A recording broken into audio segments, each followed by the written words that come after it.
আমার বান্ধবীরা তো বলেছিল এখানে অপেক্ষা করতে, কিন্তু ওরা এখনো আসেনি।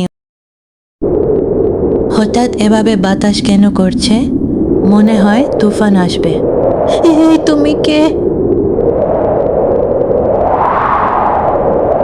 এই মেয়ে, আমি কে জানিস তুই? আমি হচ্ছি রাক্ষস। তুই এই জায়গায় আসবার সাহস কি করে করলি? এটা আমার জায়গা। তোকে আমি আজ খাবো।